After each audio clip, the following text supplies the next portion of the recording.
Hello viewers, welcome to cinema in short. আজকে আমরা 2010 সালের একটি হলিউড হরর মুভিকে এক্সপ্লেন করব। মুভিটির নাম হলো দ্য ক্লিনিক। এই মুভিটি 1979-এর ট্রু বেস স্টোরির উপরে তৈরি করা হয়েছে। মুভির স্টার্টিংয়ে গাড়ির মধ্যে আমরা একটি কাপলকে দেখতে পাই। মেয়েটির নাম ছিল বেথ, ছেলেটির নাম ক্যামেরুন। তারা দুজনেই হাজব্যান্ড ওয়াইফ ছিল। Bathe pregnant. এখন তারা বেথের বাড়িতেই যাচ্ছে। তারা রাইডটাকে খুবই এনজয় করছিল। এমন সময় ক্যামেরুন দেখতে পায় পিছন দিক থেকে একটি বড় ট্রাক আসছে, যেই কারণে ক্যামেরুন ট্রাকটিকে সাইড দেয়, কিন্তু ট্রাকটি তাদের গাড়িটিকে চেপে রাস্তার ফুটপাতে নামিয়ে দেয়। ক্যামেরুন তখন কোনো রকমে গাড়িটিকে কন্ট্রোল করে নেয়, যেই কারণে তাদের প্রাণ বেঁচে যায়। এরপর তারা সেখান থেকে আবার রওনা দেয়। তাদের এখনও অনেক দূর পর্যন্ত ড্রাইভ করতে হবে, সেই কারণে রাত হওয়ার আগেই তারা ডিসাইড করে তারা একটি হোটেলে রাত কাটাবে। এরপর ক্যামেরুন গাড়িটাকে একটা হোটেলে নিয়ে যায়, যেখানে হোটেলের রিসেপশনিস্টকে যখন রুমের ব্যাপারে জিজ্ঞেস করে, রিসেপশনিস্ট আজবভাবে বলে তোমাদের সাথে তোমাদের বাচ্চারও ভাড়া লাগবে। এটা শুনে তারা মনে করে যে রিসেপশনিস্ট হয়তো তাদের সাথে মজা করছে। এরপর ক্যামেরুন সেখানে রুম নিয়ে নেয়। তারা যখন সুইমিং পুল এরিয়াতে বসে রেস্ট করছিল, তখনই হঠাৎ তাদের সামনে একটি কাপল এসে তাদেরকে আজবভাবে দেখতে শুরু করে। তারা আনকমফোর্টেবল ফিল হয়ে সেই কাপলকে জিজ্ঞেস করে যে কী কারণে তারা সেখানে এসছে। সেই কাপলটা তখন সেখান থেকে কিছু না বলেই চলে যায়। এরপর তারা সেখানে আবার রেস্ট করতে শুরু করে। বেথ অনেক ক্লান্ত থাকার কারণে তার সেখানেই চোখ লেগে যায়, যেখানে সে স্বপ্ন দেখে একটা বাচ্চা শুয়ে রয়েছে, তার চারপাশে অনেক রক্ত বেরিয়ে যাচ্ছে। এটা দেখে আচমকাই তার ঘুম ভেঙে যায়।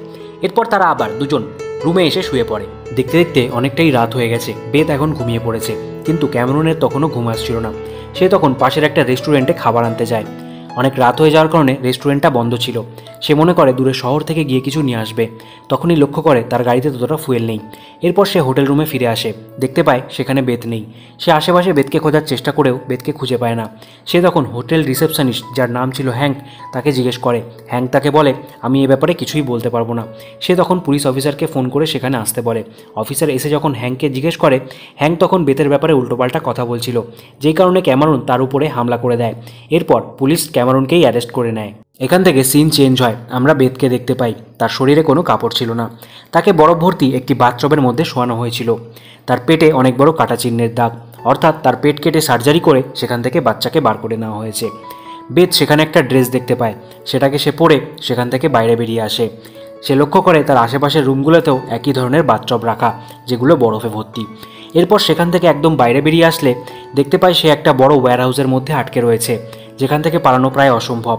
তার সার্জারি হয়ে যাওয়ার কারণে সে অনেক উইক ছিল, এই কারণে সে সেখানেই অজ্ঞান হয়ে পড়ে। বেথের জ্ঞান আসার পর সে দেখতে পায় ওখানে আরও 3 জন মহিলা রয়েছে, যাদের নাম ভেরোনিকা, আইভি আর অ্যালিসন ছিল। এদের 3 জনেরও পেট থেকে সার্জারি করে বাচ্চাকে বার করে নেওয়া হয়, যেই কারণে সেই অংশ থেকে তাদের রক্ত বেরিয়ে আসছিল। তাদের 3 জনের মধ্যে কেউই জানতো না তাদের বাচ্চা এখন কোথায় রয়েছে।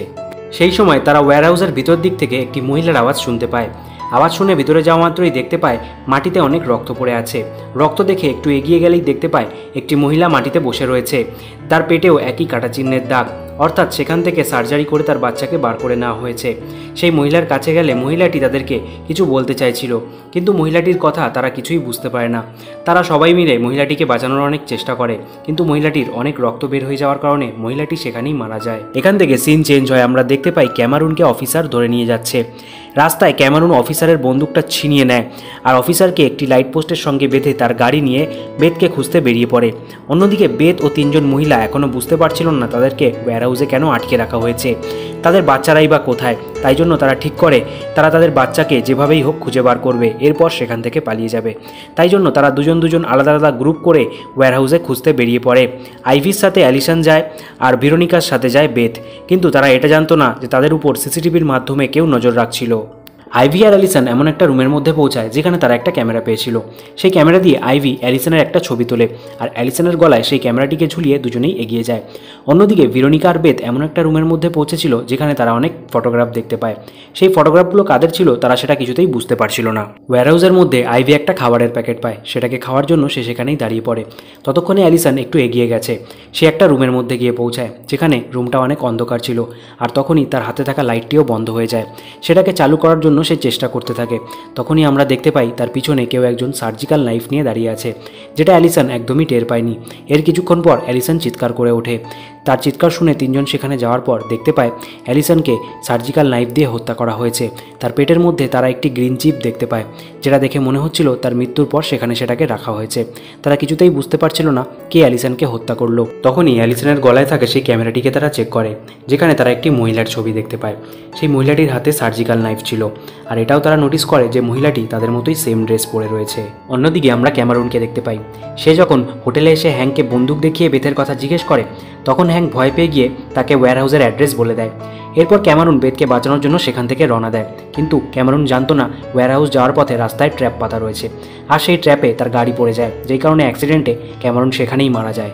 এরপর সিন চেঞ্জ হয় ওয়্যারহাউসে।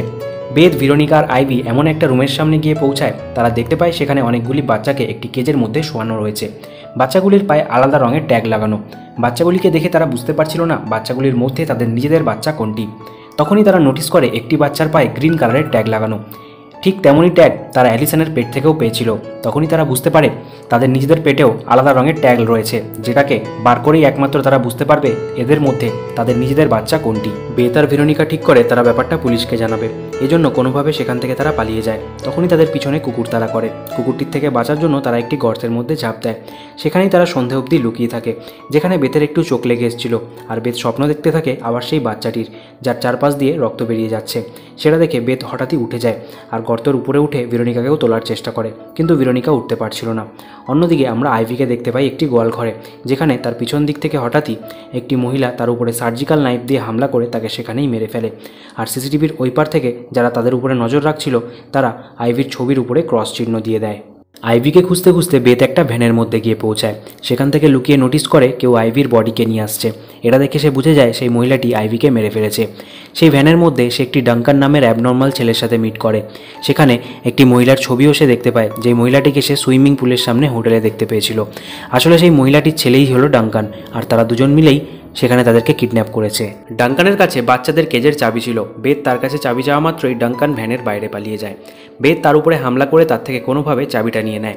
এরপর এসে সেই গর্ত থেকে ভেরোনিকাকে টেনে উপরে তোলার সময় ভেরোনিকার পেটের স্টিচিং কেটে যায়, যেই কারণে রক্ত বের হতে থাকে। ভেরোনিকা একজন ডক্টর ছিল, সে জানতো কী করে স্টিচ করতে হয়। এই জন্য তারা দুজনেই আবার সেই ওয়্যারহাউসের দিকে যেতে শুরু করে। তখনই তারা দেখতে পায় তাদের পিছনে সেই মহিলাটিও আসছে, যে আইভি আর অ্যালিসনকে মেরে ফেলেছিল। তারা একটা রুমের মধ্যে যায়, যেখানে ভেরোনিকা একটা কাঁচের টুকরোর মধ্যে দেখে তার স্টিচিং করছিল। এমন সময় সেই রুমের লাইট অফ হয়ে যায়।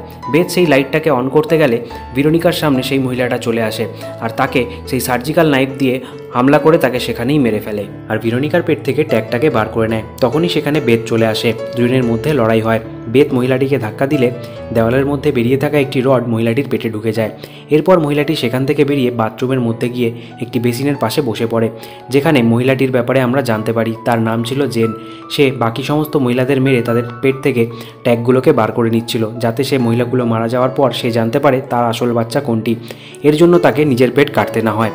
কিন্তু এখন তো সে নিজেই মারা যাচ্ছে, সেই জন্য সেই ট্যাগগুলো বেথকে দেওয়ার বদলে সে তার কাছে প্রমিস করতে বলে যাতে তার মৃত্যুর পর তার বাচ্চাকে সে ভালো রাখে।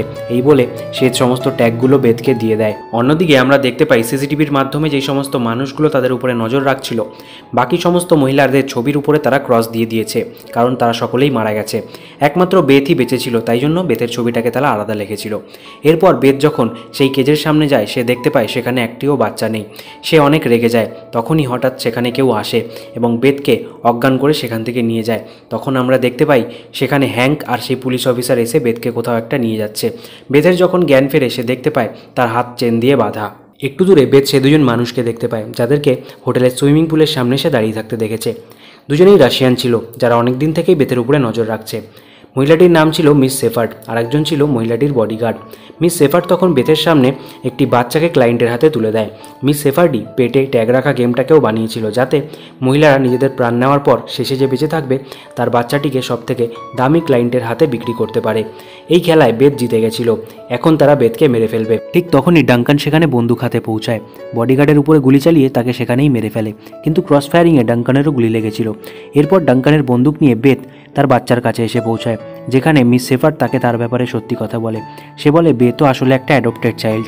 এই বলে সে তার মায়ের ছবি তাকে দেখাতে শুরু করে আর বলে তার মাকেও এখানে সে কিডন্যাপ করে রেখেছিল, এরপর তার মাকেও সে মেরে ফেলেছে।